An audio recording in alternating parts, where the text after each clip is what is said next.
ఇవ్వబోతున్నాడు.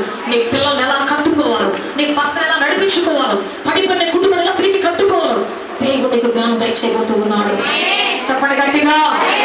జ్ఞానవంతులు ఇల్లు కట్టుకుంటుంది. ఏ జ్ఞానం? సీరియల్ జ్ఞానం కాదు, టీవీ జ్ఞానం కాదు.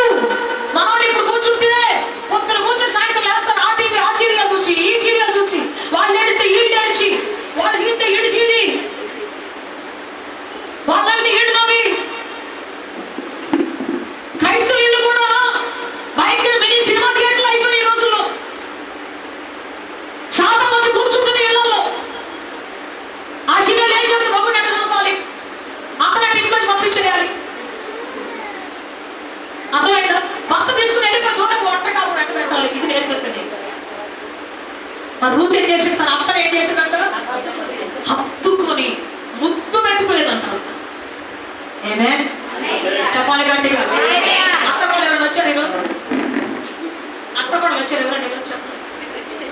అత్త వచ్చిందా? నిలబడమ్మా అత్త, అత్తగారు నిలబడండి. నిలబడు తల్లి, మీరు కూడా నిలబడండి. రండి, ఇంత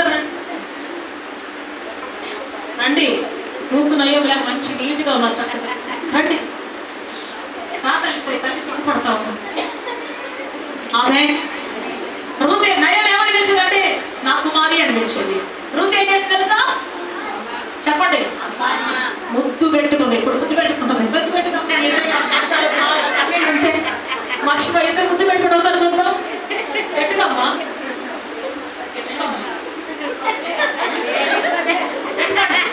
గట్టిగా. ఇంటిగా కూడా అట్టే ఉండాలి, అట్టే ఉంటారా? Very good. Just mother in law and doctor in law. చెప్పలు కూడా మీకు హల్లెలూయా. సో ఈ దేవుని బిడ్డ మరి ఈ విధంగా ముద్దు పెట్టుకునేటువంటిది అంత హత్తుకొని ఉంటుంది. అయితే అంత కూడా చెప్పింది, అమ్మా నీకు ఆ ఊర్లో ఏది దొరకదమ్మా, ఏమీ లేదమ్మా, నువ్వు వెనక్కి పోమ్మా అంటే ఆమె చెబుతుంది, నీ జనమే నీ దేవుడే నా దేవుడు. చెప్పాలి గట్టిగా. హల్లెలూయా, హల్లెలూయా, హల్లెలూయా. నిజమైన భక్తి ఏంటి అంటే పరిస్థితులు మారని భక్తి. హల్లెలూయా. పరిస్థితులు మారిపోయి కాబట్టి నేను కూడా మారిపోయింది. పరిస్థితులు మారిపోయి కాబట్టి నేను కూడా దేవుడు వదిలేశాను. కాదు కాదు కాదు. చాలాసార్లు ఎగ్జామ్స్ వస్తాయి, ఎగ్జామినేషన్స్ వస్తాయి. నువ్వు నిలబడతావా లేదా, ఒక పిల్ల స్ట్రాంగ్ గా ఉందా లేదా కనుక్కున్న తర్వాతనే పైన కన్స్ట్రక్షన్ మొదలు పెడతావు. ఆమేన్. నీకు సమస్యలు వస్తున్నాయి అర్థం ఏంటి అంటే నువ్వు స్ట్రాంగ్ గా కాదని దేవుడు చూస్తున్నాడు. నువ్వు స్ట్రాంగ్ గా ఉన్నావు దేవుడు చూస్తున్నాడు. ఉన్నావు అని తెలిసి దేవుడికి అర్థమైన తర్వాత అప్పుడు కడతాడు నీ మీద. రాజమహల్ కడతాడు, రాజ ప్యాలెస్ కడతాడు, నీ బతుకుని ఒక రాజదర్బారుగా చేస్తాడు. చక్కగా దేవుడికి టైం ఇవ్వాలి, దేవుడికి టాలెంట్ ఇవ్వాలి. చాలా మంది పాటలు పడతారు కానీ పాటలు అయ్యాక వస్తారు. అవునాక చాలా మంది టైం వాడుకోరు సరిగ్గా, టాలెంట్ వాడుకోరు సరిగ్గా. పాటలు అయిపోతప్పుడు వస్తారు. అప్పుడు ఒక పాట ఇస్తే బాగు. మా మాస్టర్ ఏడు పాట ఇస్తుంది ఫోన్లే సంఘానికి పాటపడే బాగున్నాడు. దేవుడి మీద చేయబెట్టి పుస్తకమే చేయబెట్టి ప్రార్థన చేసుకో. నాయనా ఈ పాట పాడుతున్నాను నాయన, అయ్యా ఈరోజు అభిషేకం రావాలని నేను పాడుతుంటే, అయ్యా నేను కృప రావాలా మీద ఆమేన్ చేయబెట్టి పాడగా దేవుని, అయ్యా నాకు స్వరం దయచేయి, నాకు అభిషేకం దయచేయి. నేను ఒక్క పాట పాడినా సరే సంఘంలో అభిషేకం రావాలి ప్రభు, అగ్ని దిగాలి ప్రభు. ఏదే ప్రార్థన చేస్తే అగ్ని దిగిందంట. మనం కూడా అడగాలి, నేను ప్రార్థన చేయబోతున్న సంఘంలో ప్రభువా నేను 2 మాటలు ప్రార్థన చేసినా సరే నీ కృప దిగి రావాలి, నీ అగ్ని దిగి రావాలి. మా జీవితంలో ప్రార్థనాత్మతో నేను పడుతాను.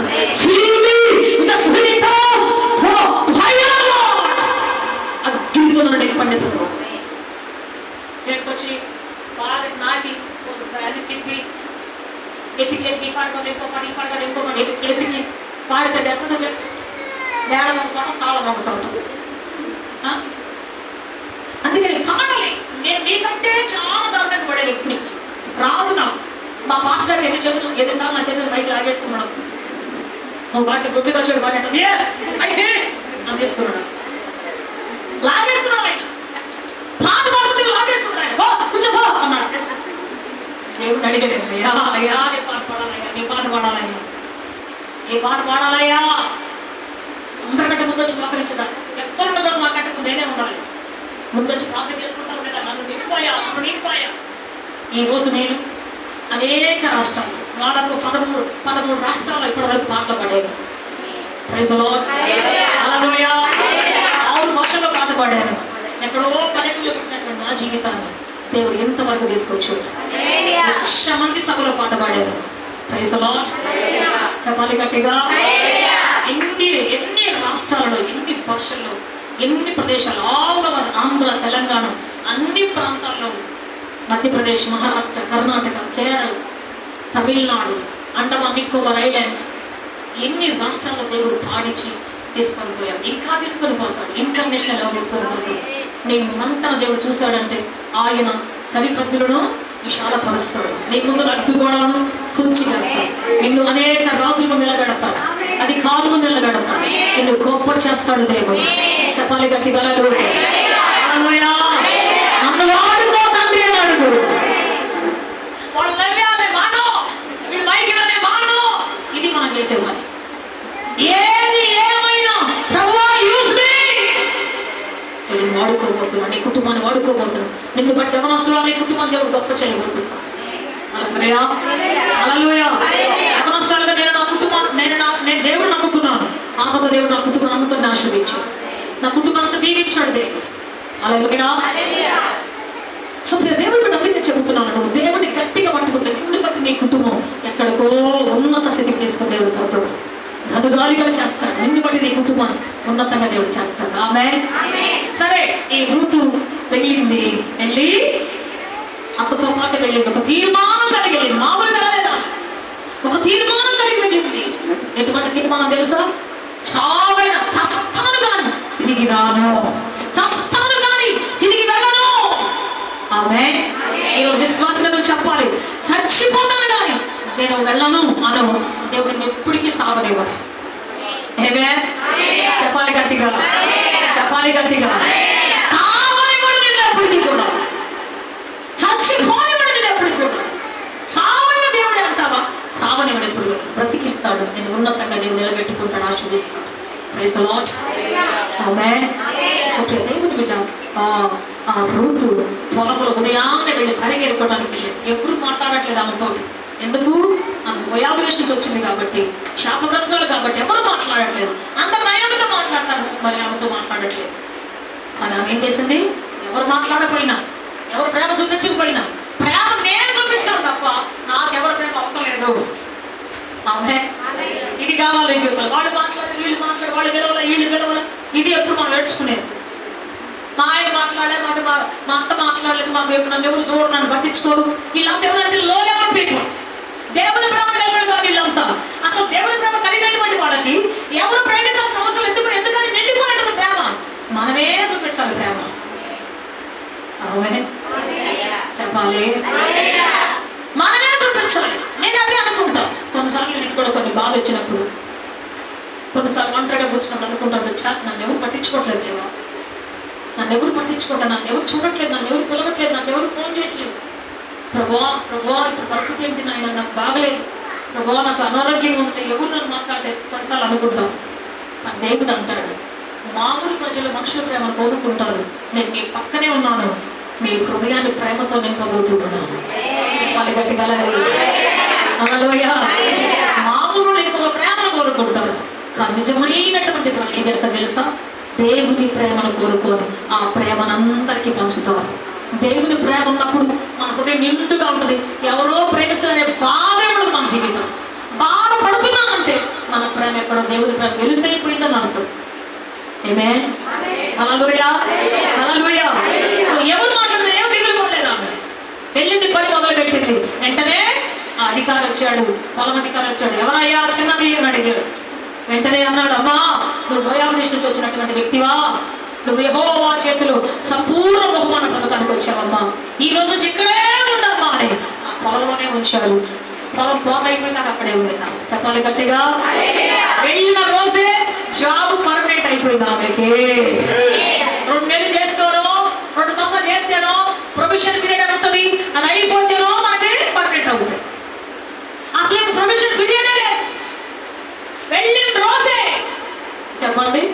పర్మనెంట్ అయిపోయింది. ఈరోజు మనోడు ఉద్యోగానికి పోతాం, ఏ 4 రోజులు చేస్తారా, 4 రోజులు చేస్తారు, అక్కడ చేస్తారు, వాళ్ళు చేస్తారు, వీళ్ళు చేస్తారు, వాడు బాగలే, వీళ్ళు బాగలే,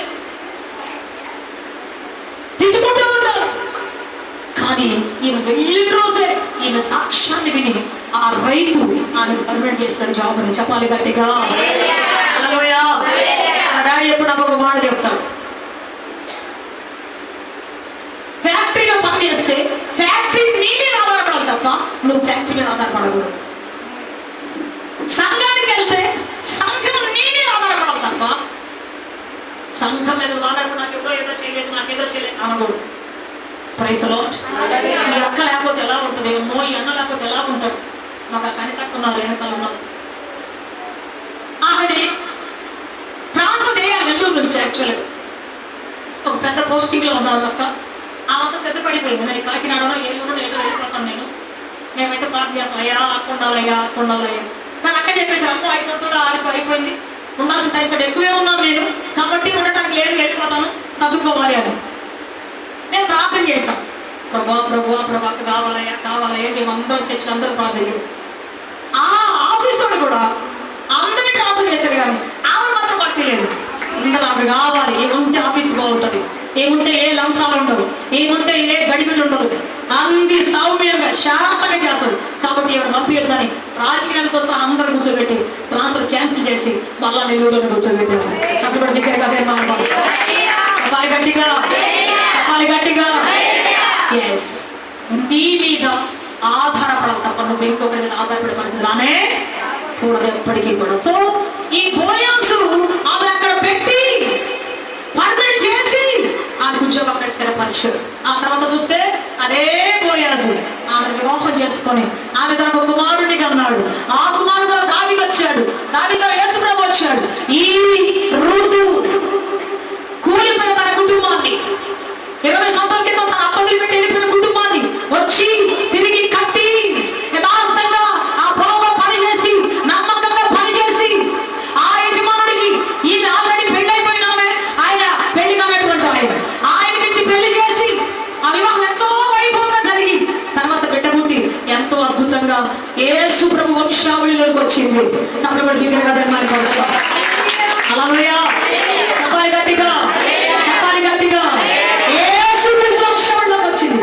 యేసు ప్రభుకి మొత్తముగా ఆ జేషముగా మారిపోయింది ఆమె. ఆయన వంశంలోకి వచ్చింది. చెడిపోయిన వంశాలకు వెళ్ళినటువంటి ఆమె యేసు ప్రభు వంశంలోకి వచ్చింది. దేవుడు అద్భుతమైన కుటుంబాన్ని ఆశీర్వదించాడు. యథార్థవంతురాలు అయితే నమ్మకస్తులుగా పనిచేస్తున్నప్పుడు ఈ నమ్మకత్వాన్ని దేవుడు చూస్తున్నాడు, యథార్థతను దేవుడు చూస్తున్నాడు. Praise the lord. కొంతమంది మనుషులు ఉంటే బాగా చేస్తారు, మనుషులు లేకపోతే ఇష్టపడినట్టు చేస్తారు. నో, మనుషులు ఎప్పుడైతే చూడరో అప్పుడే దేవుడు చూస్తున్నాడు మనల్ని. హల్లెలూయా. ఇళ్ళలో పాసిపడిపోతుంటారు మనుషులు. ఈ ఒళ్ళు వేసుకుని ఈ ఒళ్ళు వేసుకుని పప్పులు మిరపకాయలు అన్ని తెచ్చుకుంటారు ఇంట్లో. వాళ్ళ జీవితాంతం మనగానే ఉంటారు, పాసిపల్లోనే ఉంటారు. కొంతమంది పాసిపడ్డాక మొదలు పెడతాడు, పరిపాలన చేసేదాకా వస్తారు. చెప్పబడి యోసేపు బానిసగా ఆరంభించాడు ఆయన జీవితాన్ని, ప్రధానమంత్రిగా ఆయన జీవితాన్ని ముగించాడు. ఏ పనిలో పెట్టినా నమ్మకంగా యథార్థంగా ఉన్నాడు కాబట్టి ఆ యొక్క జీవితం దేవుడు అంచెలంచె ఒక్కొక్క స్టెప్ దేవుడు ఆశీర్వదించి నడిపించాడు. హల్లెలూయా. చెప్పాలి గట్టిగా, హల్లెలూయా. ఎస్తేరు కూడా ఆ దేశంలో ఒక బానిసగా ఉంది, కానీ తన యవ్వనకాలాన్ని కాపాడుకొని తన జీవితం ఎటువంటి పాపము లేకుండా చేస్తున్నందువల్ల ఆమె మహారాజుని వివాహం చేసుకుంది. రాజే దిగి వచ్చి వివాహం చేశాడు ఆమెకి. చెప్పాలి గట్టిగా, హల్లెలూయా. చాలా మంది కాలేజీ పోయి love, I love you, you love me, WhatsApp రాత్రి దుప్పట్లు పుస్తకంలో ఫోన్ మాట్లాడుతాం. కళ్ళు నాట్లో పుట్టిందాక, కళ్ళు పోయిందాక ఆత్మీయతలు పోగొట్టుకొని యవనస్తులు ఈరోజు అదే పని పెట్టుకొని మాట్లాడుతూనే పోతుంటారు. ఏముందో నాకు అర్థం కాదు. బండి దొరకని ఎట్టు పెట్టుకొని పోతుంటారు. ఏమి గవర్నమెంట్ ఎలా పెరుగుతుంది ఈరోజు? నీ హృదయం ఎవ్వరికి ఇవ్వకుండా దేవునికి ఇచ్చావా, నువ్వు మహారాణిగా దేవుని పక్కన ఆయన ఆశ్రయించినటువంటి స్థలంలో కూర్చుంటావు. నీ మనసులో ఏ పనికి మాలిందనుకో, పనికి మాలినడుకో స్థానం ఇచ్చావా, అయిపోయింది నీ లైఫ్. నువ్వు పోయి దరిద్రంగా అడుగు తినేవాడు పక్కన కూర్చుంటా. అందుకని నీ లైఫ్ లో నీ వ్యాక్యూమ్ పాస్కల్ అనేటువంటి ఒక శాస్త్రవేత్త ఉన్నాడు. ఆయన చెబుతున్నాడు, మనిషి గుండెల్లో ఒక వ్యాక్యూమ్ ఉందంట, ఒక ఖాళీ ప్లేస్ ఉందంట. అది దేనితో నింపుకున్నా కుదరదు, అది దేవుడితోనే నింపుకోవాలి. అందుకే దేవుడు అంటాడు, నీ హృదయం నాకేమో. ఒక ఇల్లాలిగా దేవుడికి నీ హృదయం ఇస్తే, ఒక యవనస్తుడిగా నీ హృదయం దేవుడికి ఇస్తే, ప్రైజ్ ది లార్డ్, నీవు దేవుని పక్క నిలబడి గొప్ప స్థితిలో కూర్చుంటావు. ఆయన ఇచ్చిన గొప్ప శిఖరం మీద కూర్చుంటావు. ఆయన పెట్టుకున్నాడు వాళ్ళు, ఆయనకి స్థానం వినాలి, ఆయనకి స్థానం ఇవ్వాలి. అప్పుడు నీ జీవితం చెప్పండి ఉన్నత స్థానంలో కూర్చుంటుంది. ఆమేన్, ఆమేన్. రూతు జీవితం మనం చూస్తే పరిగెత్తగా ఆరంభించింది, అదే పొలంలో యజమానులుగా మార్చబడింది. ఆమె మెసేజ్లు పెట్టలేదు, ఆయనకేమి సైకిల్ చేయలేదు, ఆ పనం చేసుకుంటూ పోతుంది.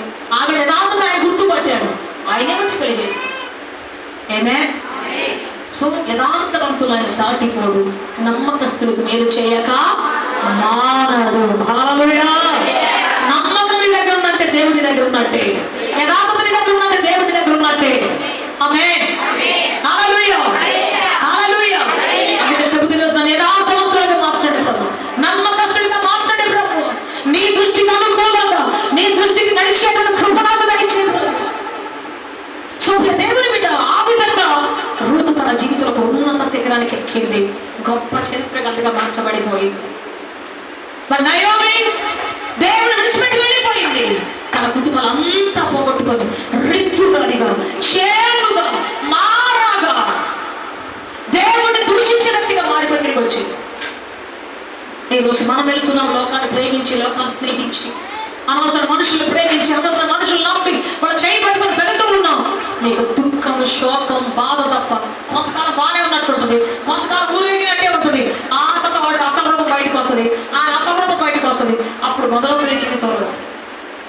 అందుకే దేవుడు తప్ప మన గుండెలో ఉండాల్సిన ఎవరు కాదు. ఆమేన్. దేవుడు ఉంటే నీ భర్తను ఎలా ప్రేమించాలో, నీ కుటుంబాన్ని ఎలా కట్టుకోవాలో, నీ పిల్లలు ఎలా పెంచుకోవాలో ఆయన నీకు జ్ఞానం ఇస్తాడు, నడిపిస్తాడు. చెప్పాలి గట్టిగా హల్లెలూయా, హల్లెలూయా. రూతు వెళ్ళినప్పుడు ఒక్కడు ప్రేమించదు ఆమెని. రూతు అక్కడ వివాహం చేసుకున్నప్పుడు ఒక్కడు వద్దు అని చెప్పలేదు. ఆమేన్. మనకు పెళ్లి సంబంధానికి పోతే చాలా మంది అంటారు, వాళ్ళకి బాగలేదుగా అంటారు, కొంతమంది బాగుంది అంటారు, కొంతమంది బాగుంది అంటారు, కొంతమంది బాగాలేదు అంటారు. కానీ రూతు విషయంలో ఎవ్వరు బాగలేదనే చెప్పలేదు, అందరూ బాగుంది. ఈ బిడ్డను చేసుకుంటే నువ్వు రాహేలు వలే, ఈమె లేయా వలే యాకోబు కుటుంబం విస్తరింపు చేసినట్టుగా నీ కుటుంబం విస్తరింపు చేస్తానని చెప్పి ఆశీర్వదించాను అందరూ కూడా. ప్రైజ్ లార్డ్, హల్లెలూయా. అందుకే చెబుతున్నట్టు దేవుని బిడ్డ ఈరోజు దేవుడు మన జీవితంలో ఆ వ్యాఖ్యలో మనం నింపుకున్నప్పుడు ఆయన మన ఉన్నత జ్ఞానం ఇచ్చి నడిపిస్తాడు, ఉన్నతంగా మన కుటుంబాలు కట్టుకోవడానికి ఒక గొప్ప సాధనగా మన జీవితాన్ని మార్చుతాడు. హల్లెలూయా, హల్లెలూయా.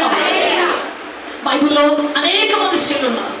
నేను హన్నా గురించి కూడా కొన్ని మాటలు చెప్పాలని ఆశపడుతూ, మొదటి సమయంలో గంధంలో హన్నా ఉంటుంది, హన్నా పెనిన్నా ఇద్దరు ఉన్నారు. చెప్పండి, వాళ్ళకి కూడా ఒక ఇంట్లో వాళ్ళే, ఒక భర్తనే చేసుకున్నారు, ఒక సంఘానికి వెళ్తున్నారు. హన్నా పెనిన్నా ఇద్దరు శిలోహు మందిరానికి వెళ్తారు, ఇద్దరు ఏది దగ్గరే పాటలు నేర్చుకుంటా ఉన్నారు, ఇద్దరు ఒక భర్త దగ్గరే ఉన్నారు, ఇద్దరు పక్క పక్కలోనే ఉన్నారు.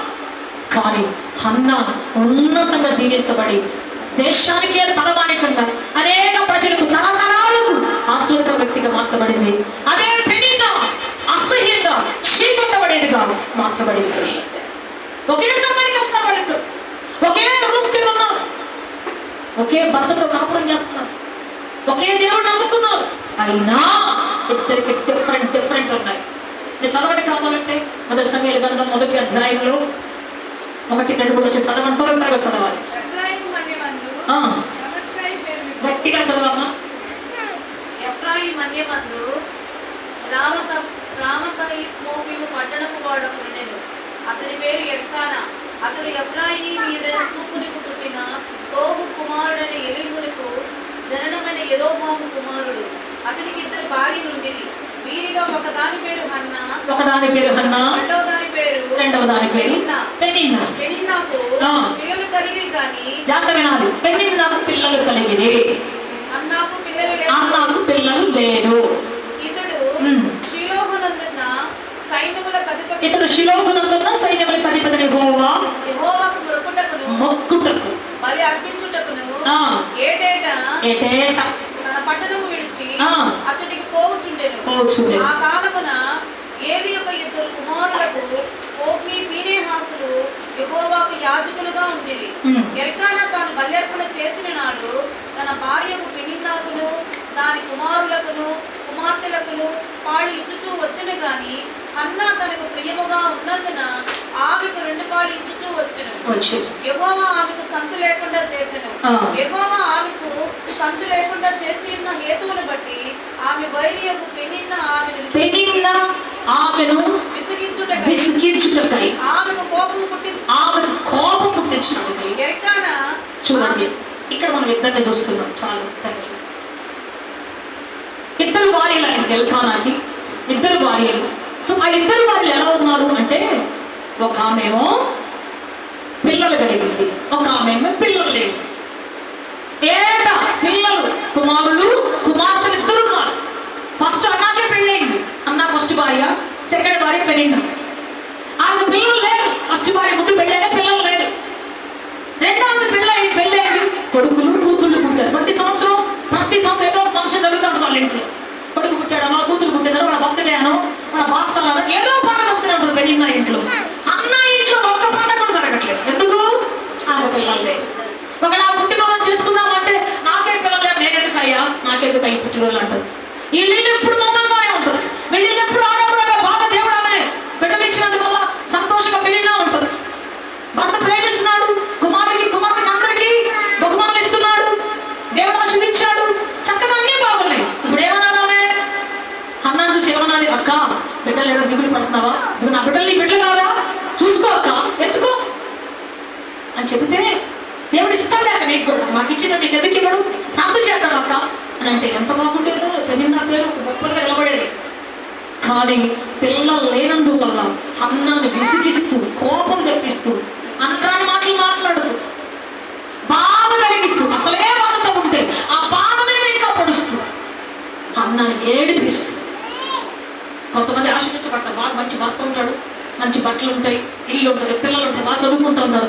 లేనా వాళ్ళు ఇంకా పొడవాలి. సులుపుడి మాటలు మాట్లాడాలి. జాగ్రత్త, ఆశీర్వాదం శాపంగా మారకూడదు అంటే, దేవుడిచ్చిన దీవెన శాపంగా మారకూడదు అంటే, నువ్వు పొందిన దీవెన అనేకులు పంచుకుంటూ, అనేకులు ధైర్యపరుస్తూ, అనేకులు ఆదరిస్తూ, అనేకులకు దేవుని పరిచయం చేస్తూ నువ్వు వెళితే, నాకు ఇచ్చిన నీకు ఎందుకు ఇవ్వడు? నన్ను కాపాడని నేను ఎందుకు కాపాడు?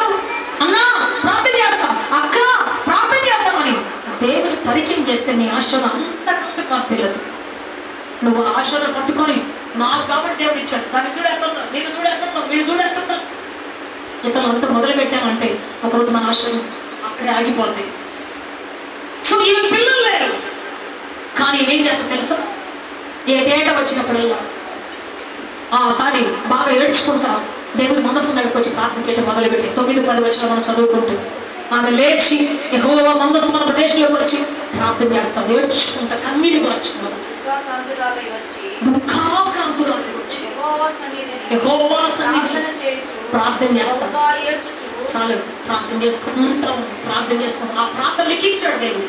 సైన్యములకు అధిపతి యెహోవా, నీ దాసులలో నాకు కలిగినటువంటి, నీ సేవలో నాకు కలిగినటువంటి కష్టం బిడ్డను ఇస్తే, అయ్యా నా బిడ్డను ఏం చేస్తానంటే చదవండి, అక్కడ చదవండి. దయచేస్తే తల మీదకి క్షౌరపు కత్తి ఎక్కడికి రానియక బ్రతుకు దినమన్నిట నీకు అప్పగిస్తానని ఒప్పుబడి చేసింది. హల్లెలూయా, హల్లెలూయా. ఏం చేస్తే ఇక్కడికి వచ్చానంటే వినాలి. ఏం చేస్తుంది? ఒక యాజకుడు ఎలా ఉంటాడు, యాజకుని వెంట్రుకలు ఎలా ఉంటాయి, యాజకుని వస్త్రాలు ఎలా ఉంటాయి, యాజకుని పీఠం ఎలా ఉంటుంది,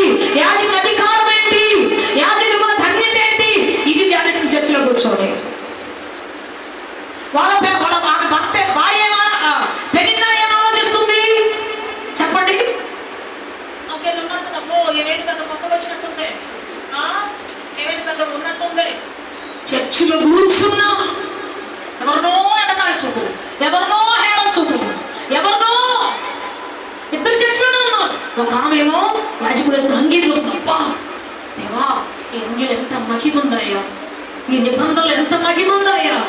ప్రార్థన చేస్తున్నప్పుడు ఈ యాజకుడు అంత ఆశ్రయించే ఘనత ఇచ్చావే, నాకు ఒక పెట్టుంటే నేను ఇలా ఇచ్చేస్తానే. ఆవిడ ఆత్మీయంగా ఆలోచిస్తాం. ఏమో చూస్తే నాకు బిడ్డలు, నాకు చూడ ఎవరు బిడ్డలు, నాకు ఇల్లు, నాకు చూడము, ఏం చూడము, ఇది మాట్లాడుకుంటూ. ఇద్దరు కళ్ళు ఉన్నాయి, కానీ ఒక కళ్ళేమో గొప్ప వాటిని వెతుకుతావు ఉంటాయి, ఇంకొక కళ్ళేమో కించపరిచే వాటిని వెతుకుతావు. అందువల్ల పెరిగినా కానీ ఆ పిల్లలు కానీ ఎక్కడ అడ్రస్లో కనపడలేదు, మనకి ఇంకెక్కడ కనపడరు, ఒక్కచోట కనపడతారు. వాళ్ళు ఎలా పెరిగారు, ఎంత పెద్దోళ్ళు అయ్యారు, వాళ్ళు సంపాదించి ఏమేమి పొలాలు సంపాదించారో మనకు తెలియదు. కానీ హన్నాకు పుట్టిన ఒక కొడుకుని చెప్పండి దేవునికి ఇస్తే, చెప్పినట్టుగా దేవుని మందిరంలో పాలు విడిచి వెంటనే ఇస్తే, ఆ హన్నాకు ఎలా ఆశీర్వదించబడింది అంటే చిన్న వయసు నుంచే దేవుని సంగతులు పరిచయం చేస్తూ ఉన్నాడు, ఎదుగుతున్నాడు, మనుషుల దయందు దేవుని దయందు వర్ధిల్లాడు. అంత మాత్రమే కాదు, అతడు ఎదిగిన తర్వాత అదే స్థలంలో ఈ యాజకుడు అయ్యాడు. చప్పట్లు బిగ్గరగా నాయపరుస్తాడు. కొన్ని 20 సంవత్సరాల తర్వాత ప్రధాన యాజకుడు అయ్యాడు, రాజులు అభిషేకించేవాడు అయ్యాడు, దేవునితో ముఖాముఖిగా మాట్లాడేవాడు అయ్యాడు, దీర్ఘదర్శి అయ్యాడు, న్యాయాధిపతి అయ్యాడు, సింహాసనం ఎక్కాడు. హన్నా పిల్లలు కొడుకు కనపడుతున్నాడు, కానీ పెళ్ళిన పిల్లలు ఎక్కడైనా కనపడ్డారా మనకి? అందుకే నీ పిల్లలు దీవించబడాలంటే, నీ కుటుంబం కట్టబడి ఉన్నతంగా చేయబడాలంటే, ఎదుటి వాళ్ళు కించపరిచేవాడు కానీ, ఎదుటి వాళ్ళు దూషించేవాడు కానీ, దుఃఖం పెట్టేవాడు కానీ, ఏడిపించేవాడు కానీ, మన వల్ల మతల కన్నీరు కాల్చేట్టు చేసావా, నీ కుటుంబ ఆశ్రమం ఆగిపోయినట్టే అక్కడ, నీ కుటుంబ దీవెన ఖచ్చితంగా ఆగిపోయినట్టే అక్కడ. ఇతరులు బలపరిచేవారుగా, ఇతరులు నింపేటువంటి వారిగా, ఇతరులు ధైర్యపరిచేవారు మన కుటుంబాలు ఉన్నప్పుడు మనం మాత్రమే కాదు, మన పిల్లల దీవెన కలిగి మార్చబడతారు. చెప్పాలి గట్టిగా. ప్రార్థించే తల్లి తన పిల్లలను చెప్పండి అధికారులుగా చేస్తుంది, ప్రధానులుగా చేస్తుంది. చెప్పాలి గట్టిగా. అన్న ప్రార్థించే తల్లి కాబట్టి అన్న కుమారుడు న్యాయాధిపతి అయ్యాడు, జడ్జి అయ్యాడు. రాజులు అపాయింట్ చేయాలంటే దేవుడు చెప్పాలి, పో అక్కడ అభిషేకించు, ఆ వ్యక్తిని రాజుగా చేయి అంటే వెళతాడు. హల్లెలూయా, హల్లెలూయా. సో ఇంత గొప్ప స్థాయిని హన్నా కుటుంబానికి దేవుడు ఇచ్చాడు. హన్నా కుటుంబానికి దేవుడు గొప్ప స్థాయి ఇచ్చాడు. నాకు ఎంత గొప్ప ఆశీర్వాదం ఇచ్చిన, తన మాట ద్వారా, తన చూపు ద్వారా, తన ప్రవర్తన ద్వారా గాయపరిచే పరిస్థితున్నందువల్ల ఆమె కుటుంబం ఎక్కడ మనకు కనబడలేదు. అందుకే చెబుతున్నాం, నీ పిల్లలు దీవించబడాలి, ఆశ్రయించబడాలంటే చెప్పండి వారికి ప్రార్థన నేర్పించాలి, సంఘానికి చేయి పట్టి తీసుకుని వెళ్ళాలి, మోకరించడం నేర్పించాలి. శామ్యూయల్ని ప్రవక్తకు తీసుకొని పోయి అర్పించని తీసుకొని పోతే అక్కడే ఆ చిన్న బిడ్డ మోకరించాడు. ఆయన చెబుతూ శామ్యూయల్ నేర్చుకున్నాడు మోకరించడం, శామ్యూయల్ నేర్చుకున్నాడు ప్రార్థన చేయడం, శామ్యూయల్ నేర్చుకున్నాడు పరిచయం చేయడం, శామ్యూయల్ నేర్చుకున్నాడు పెద్దలకు లోబడి ఉండటం, శామ్యూయల్ నేర్చుకున్నాడు ఆయన మందసం దగ్గర నిద్రపోవడం నేర్చుకున్నాడు. చప్పట్లు కూడా బిగ్గరగా నిర్మాయపరుస్తాడు. ఈరోజు అనేక మంది పిల్లలు భాషలో పడుకుంటున్నారు, క్లబ్లో తిరుగుతున్నారు. అనేక మంది పిల్లలు ఈ రోజు అన్యాయమైన స్థలాల్లో ఉంటున్నారు. క్రైస్తవ పిల్లలండి, అన్యాయ పిల్లలు నేను చెప్పట్లేదు. ఎంతమంది మాకు చెబుతుంటారు, అమ్మా మా వాడు చుట్టూ వేసి చేశాడమ్మా, పైనప్పుడు కట్టి వేసేసాడమ్మా, చేతి బ్యాండ్ వేసాడు, చెవు జరకాయ పెట్టాడు. మెత్తబడి మాతో నాకు అర్థం కాదు. మార్చుకునే ప్రశ్న ఉన్నారు, కానీ బయట చెబుతుంది నీ పిల్లలు నీ బల్ల యొక్క ఒలీవ మొక్కలే ఉంటారు. హన్నా యొక్క కుమారుడు ఆగి ఉన్నాడు, రాజు వచ్చి మోకరిస్తే ఆయన ముందు, అధికారం వచ్చి తలవంచుతారు శామ్యూయల్ ముందు. అంత గొప్పవాడుగా తెలుస్తారు. దాని వదులుకొని ప్రేక్షవారు అంటే కాశ్మీర్ నుంచి కన్యాకుమారి వరకు అన్నారు. అంతవరకు ఈయన గొప్ప ప్రవక్తని, దీర్ఘదర్శి అని, ఇతడు చెప్పిన మాట 100% నెరవేర్చబడుతుందని, ఒక్క మాట కూడా నేలపడి తప్పిపోలేదని దేవుని బిడ్డ అందరికీ తెలిసిపోయింది. అంత గొప్పగా దేవుడు ఆ కుటుంబాన్ని ఎత్తి పట్టి నడిపించి బలపరిచాడు. హన్నా ప్రార్థనా పరురాలు కాబట్టి ఆ కుటుంబం అంత గొప్పదయ్యింది. తన బిడ్డ గొప్ప లక్షణాలు నేర్చుకున్నాడు. Praise the lord. చెప్పాలి గట్టిగా, చెప్పాలి గట్టిగా. ఈరోజు నీకు చెబుతున్నాను, నీ బిడ్డ ఏం నేర్చుకుంటాను? మనమే ఆలస్యంగా ఎప్పుడుకో ఇంకేం నేర్చుకుంటాను?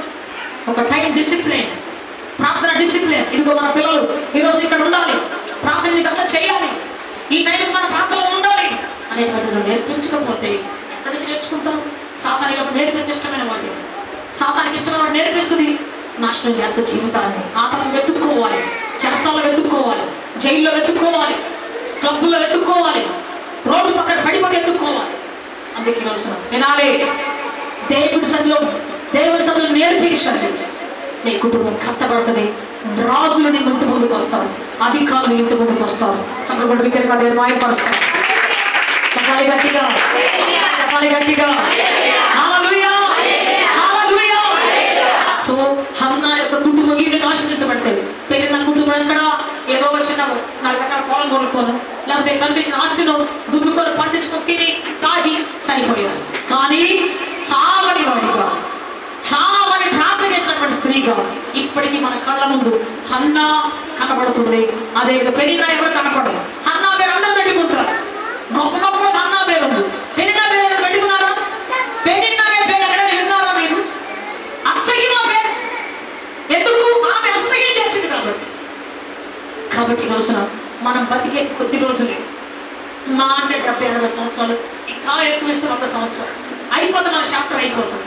ఈ లోపల ఏ చరిత్రను కడుతున్నావు, ఎటువంటి చరిత్రగా నీ కుటుంబాన్ని కట్టుతున్నావు, ఎటువంటి తల్లిగా నీవు ఉన్నావు. నువ్వు సంఘంలో ఉన్నావంటే సంఘంలో ఆశీర్వాదం ఉందా, సంఘంలో దీవెన ఉందా, సంఘంలో ప్రోత్సాహం ఉందా, సంఘంలో అనేకులు భూరికొనే విధానం ఉందా? ఫోన్ చేసి అక్కో ఏంటి జరిగినట్టుగా పలానా అబ్బాయి పలానా అమ్మాయి చేశాడంటగా, ఎందుకు లేక మన సంఘానికి పోను, ఆ పాస్టర్ మళ్ళీ చెప్తాడు, ఈ పాస్టర్ మళ్ళీ చెప్తుంది. సంఘంలో గ్రూపులు కట్టి తీసుకొని పోయి ఇంకో చేతికి కూర్చోబెట్టి అక్కడ బాధ అక్కడ లేక ఇంకోసారి తీసుకొని పోయి గ్రూపులు కట్టి గుండెల్లో సేవకులు గుండెల్లో బాధ పెట్టి సంఘాన్ని విచ్ఛిన్నం చేస్తే నీ కుటుంబం ఎప్పటికీ ఎప్పటికీ ఎప్పటికీ బాగుపడదు. బైబిల్ చెబుతుంది, నా సంఘాన్ని పాడు చేసేవాడిని నేను పాడు చేస్తానంటున్నాడు. కాబట్టి దేవుని బిడ్డ, సంఘం కూలిపోతున్నప్పుడు, కష్టాల పాలైపోతున్నారు, మోసేవాడు కావాలి, నిలబెట్టేవాడు కావాలి. ఆనాడు శివకు ప్రార్థన మందిరంలో ప్రార్థన లేకుండా తిండిపోతులు, వ్యభిచారులు, పాపులు అక్కడ ఉన్నప్పుడు హన్నా ఒక్కటి లేచి ప్రార్థించి ఒక నిజమైన యాజకుడు కని సమాజానికి, దేశానికి ఒక బహుమానంగా ఇచ్చింది. చెప్పబడి బిగ్గరగా నిర్మాణపరుస్తాం. హల్లెలూయా. తన బిడ్డనే బహుమానంగా ఇచ్చింది, సరిగ్గా పెంచి వాక్యాలు నేర్పించి, దేవుని యొక్క స్వరాన్ని వినే చెవులు నేర్పించి, సమర్పణ జీవితం నేర్పించి, పెద్దలకు లోబడే జీవితం నేర్పించి మందిరానికి పంపించింది. ఆ ఒక్క బిడ్డ దేశాన్ని ఉద్ధరించేటువంటి వాడయ్యాడు, దేశాన్ని ఏలుబడి చేసేవాడయ్యాడు. మీకు ఎంతమందికి ఆశ ఉన్న పిల్లలు దేశాన్ని ఏలేవాడు కావాలి, ప్రధానుడు కావాలి? ఎంతమందికి ఆశ చేయగలుగుతారు? సార్ ఆశ ఉందా? Praise the Lord. మీ ఆశ ఎట్లా కాదు, మీ ఆశను తగ్గి చూస్తాం. చేయగలి గట్టిగా ఎంతమందికి ఆశ? నా పిల్లలకు గొప్పోడు కావాలి అంటే నువ్వు గొప్ప ప్రార్థనా పరురాలు కావాలి, సంఘ భారాన్ని మోసే వ్యక్తివి కావాలి, సంఘాన్ని పరిచయం చేసే వ్యక్తివి కావాలి. కొంతమంది వస్తారు, ప్రార్థన చేస్తారు, పాట పాడతారు, టపామని పాడుతారు, వెళ్ళిపోతారు. ఇక వాళ్ళకి సంఘంలో సంబంధం ఉండదు. వస్తారు, పోతారు, ఏ పని పట్టుకోరు, అసలు ఏది నాదనుకోలేదు. పరిచయం చేసే చేతులను పరిపాలించే చేతులుగా నువ్వు మార్చబోతున్నావు. చెప్పాలి గట్టిగా హల్లెలూయా, చెప్పాలి గట్టిగా హల్లెలూయా, హల్లెలూయా. ఏ చేతులు పరిచయం చేస్తాయో, ఏ చేతులు పరిచయం చేస్తాయో, ప్రయాస పడతాయో, ఏ ఒంటి నుంచి చెమట బిందు పడుతుందో వారి కన్నీటిని పన్నీటిగా మార్చి, వారి చేతుల కష్టజీతం దీవించి ఆస్వాదించి వారి కుటుంబాన్ని గొప్ప చేస్తాడు దేవుడు, వారి చరిత్రను ఉన్నతంగా చేస్తాడు దేవుడు. చెప్పాలి గట్టిగా. కబుర్లు చెప్పాడు చాలా మంది ఉంటారు, పరిచయం చేసాడు కావాలి దేవునికి, పని చేసాడు కావాలి. 1000 మాటలు చెప్పేవాడు కంటే ఒక్క పని చేసాడు దేవునికి అవసరం. చెప్పాలి గట్టిగా. చేతులు చెబుతూ అయ్యా నా చేతులు పరిచయం చేయను కాక, చేతులు చెబుతూ మాత్రం నా చేతులు పరిచయం చేసే చేతులుగా మార్చబడను కాదు. చిన్నపిల్లలు కూడా అందరూ కూడా శామ్యూయల్ చిన్నప్పుడు పరిచయం చేశాడు. నా చేతులు అందరూ చెప్పాలి అయ్యా యేసయ్యా, గట్టిగా నా చేతులు, నా పిల్లల చేతులు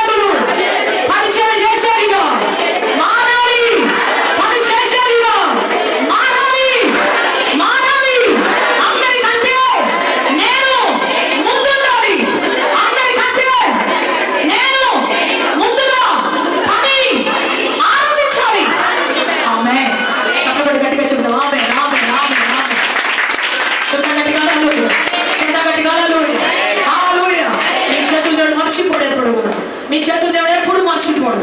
ఉన్నతంగా దేవుడు ఆశీర్వదించబోతూ ఉన్నాడు, అద్భుతంగా చేయబోతూ ఉన్నాడు. నేను ఒక చిన్న పల్లెటూరులో పుట్టాను. నేను ఇంటర్మీడియట్కి వచ్చిన మా ఇంట్లో కరెంట్ లేదు. నేను బీటెక్ వచ్చిన మా ఇంట్లో ఫ్యాన్ లేదు. యాప్ షెట్కి పుస్తకాలు వేసుకొని కూర్చొని చదువుకునేదాన్ని. ట్యూషన్ కొట్టిన డబ్బులు లేవు, సొంతంగా ఓన్గా కూర్చొని ప్రిపేర్ అవుతావు. అటువంటి పరిస్థితి నాది. వర్షం వస్తే సగం వర్షం మా ఇంట్లోనే పడుతుంది.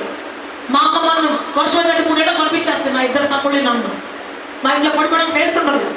ఒక పచ్చడి కొడితే 3 రోజులు అదే, ఒక పప్పు షాట్ కాస్తే 3 రోజులు అదే. సో ఈ విధంగా అందరు అన్నం తింటే నోకలాగా పెట్టారు మా అమ్మ. అందరు టీ తాగితే ఒక డికాషన్ పోతే. అటువంటి పరిస్థితుల్లో నా జీవితం దేవుడు ఈ విధంగా ఇంతవరకు తీసుకొచ్చాను. కృపలో దాచాడు.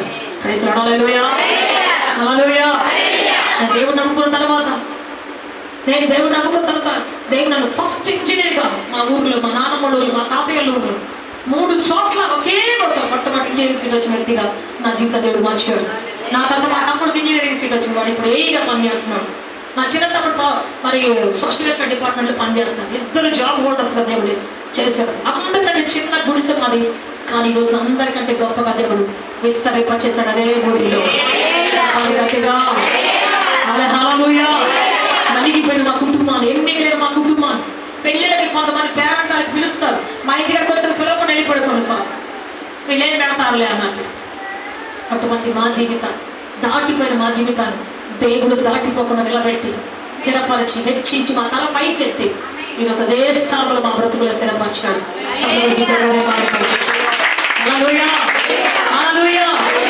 ప్రజలు నిన్ను రోజు దాటిపోవచ్చు, దేవుడు నేను దాటిపోడు. ఒక్కరోజు కూడా నేను దాటిపోడు. నిన్ను గొప్ప చేసే దేవుడు. సో అన్న ప్రార్థించే తల్లిగా ఉంది. ఆ ప్రార్థన చేస్తుంటే బిడ్డలు ఏకంగా ఆ చిన్న వయసులోనే శాండిల్ చూసి మోకరించడం నేర్చుకున్నాడు. తల్లి చేసి ఆరాధన చూసి ఆరాధన నేర్చుకున్నాడు. కనుక మీరు చెప్పొద్దు పిల్లలకి, ఎవరికి చేసి చూపించండి. చెయ్యండి, మోకాలు లేకుండా చెప్పొద్దు, వేసి చూపించండి. వాళ్ళే చేస్తారు. కుటుంబాన్ని కట్టుకోవడంలాగా దేవుడిని అడగండి. ఎలా ఉండాలో దేవుడిని అడగండి. సీరియల్ చూసి సినిమా చూసి నేర్చుకోవాలి. దేవుడిని అడగండి. ప్రతిరోజు మోకరించి ఒక్కరోజు ఒక అధ్యాయం చదవండి. రోజు దేవుడు నాతో మాట్లాడాలని చెప్తాను. రాసి ప్రతి మాట నోట్ చేసుకోండి. వేకులని ముఖాన్ని వెతకండి. ఏ తల్లి వేకుని లేస్తుందో, ఏ తండ్రి వేకుని లేస్తాడో వాళ్ళ కుటుంబాలన్నీ వేకువ కాలపు తేజస్సుతోటి ప్రకాశిస్తాయి. వాళ్ళ ముఖాలు సిగ్గుతో అవమానంతో ఉండవు. వాళ్ళ ముఖాలు దేవుడు ప్రకాశింపచేస్తాడు. హల్లెలూయా. దేవుడు నిలబెడతాడు, దేవుడు బ్రతికిస్తాడు, దేవుడు ఆశీర్వదిస్తాడు. దేవుడు తప్ప ఎవరు లేరు. ఏ నాయకుడు వచ్చి మనం ఆశీర్వదిస్తాడంటే 5 సంవత్సరాలు ఉంటారు, అడ్రస్ లేకుండా వెళ్ళిపోతారు. దేవుడు ఆశీర్వదించాలి మన జీవితాలు, మనుషులు కాదు. ఎన్నో వాగ్దానం చేస్తారు. చేద్దాం అనుకున్నాను కానీ, ఇవ్వాలనుకున్నాను కానీ అంటారు. కానీ దేవుడు ఎప్పుడు కానీ అన్నాడు. ఇవ్వాలనుకున్నాను, ఇచ్చాను, ఇస్తాను. హల్లెలూయా. నా వాగ్దానం మారదు, నా మాట మారదు. దేవుని మాట మారదు ఎప్పటికీ కూడా. చదవగట్టిగా హల్లెలూయా. దేవుని మాట ఎప్పటికీ మారదు. దేవుని సంగతి ఎప్పటికీ మార్పు లేదు. అందుకే చెబుతుంది ఈరోజు నీ కుటుంబం కట్టబడి హన్నా వలె ప్రార్థించే తల్లిగా, మరి ఋతు వలె త్యాగం కలిగినటువంటి తల్లిగా, వెనక్కు తిరిగినటువంటి డెసిషన్ కలిగినటువంటి ఒక తల్లిగా నీవు ఉన్నప్పుడు నీ చరిత్ర దేవుడు కడతాడు. నీ పిల్లల చరిత్రను కడతాడు. గొప్పదిగా దేవుడు చేస్తాడు. చెప్పాలంటే ఇంకా ఎన్నో ఎన్నో ఎన్నో ఉన్నాయి బైబిల్లో. కానీ నాకు వచ్చిన సమయం అయిపోయింది.